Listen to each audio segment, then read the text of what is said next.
But I was in bad shape by this point. Dizzy, weak, blurred vision, and having a hard time bearing weight on my right leg. And then the long wait in line. That was the final straw that did me in. When I reached the front of the line, all I could do was lean on the counter and say, "I need help." The woman was busy printing my new ticket for the next day. "What do you need help with?" I couldn't think. I could barely stand. I didn't know what to say, so I muttered, I just don't know what to do. Can't stand." The lady told me to go sit to the side, and she would call someone. That was an hour ago. It is quiet, and I'm sitting with my legs on the metal chairs. I keep looking at my phone.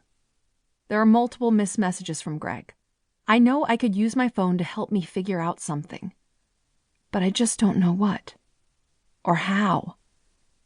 As I stare at my phone, realizing just how incapable I am, the tears start to trickle down my face, and then they pour.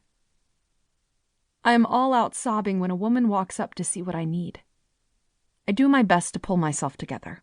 The woman explains that the airline is not covering hotels due to this being a weather-related delay, but that they can give me a discount voucher.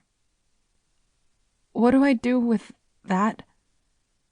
You decide on what hotel you'd like to stay at, call and book your hotel, and then take one of our shuttles directly to the hotel.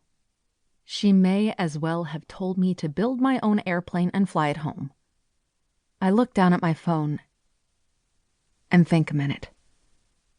Realizing I can't do any of the things she is telling me to do, I simply reply through my tears, "I can't do that." "You can't?" "I don't know how. I don't think I can walk." At least I'm making a little sense. "Well, we can have someone take you to where you get your discount voucher. Then once you book your hotel, they can take you to the shuttle." It still sounds like rocket science to me. I look down at my phone again and the multiple missed messages from Greg. The wheels are turning. I just know there must be some simple solution, but it's over my head.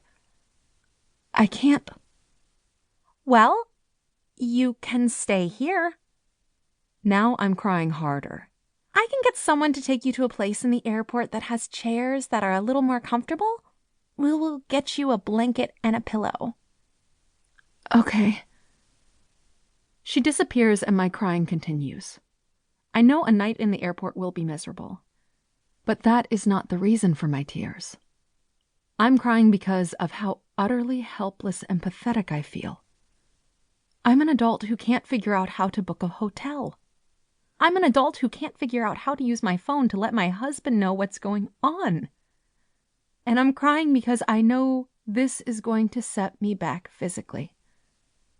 I'm still sobbing when a man comes with a wheelchair and starts to load up my carry-on bags. As he pushes me through the airport, I rest my chin on the bags on my lap. And despite all my attempts to stop, I'm still bawling my eyes out. It is after midnight, and the airport is quiet. I've never felt so alone.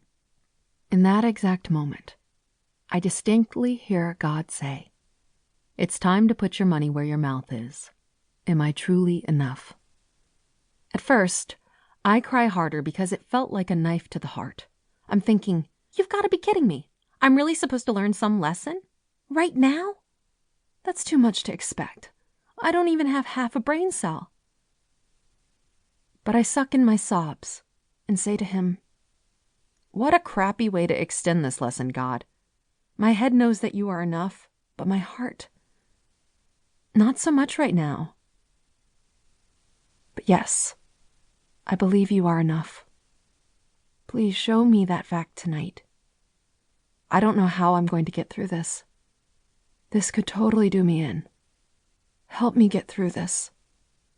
"Here we are," the man says softly as he finds me the creme de la creme of airport chairs, within 10 feet of a restroom. He gives me a pillow, 2 blankets, and leaves the wheelchair with me so my belongings can be safely tucked underneath.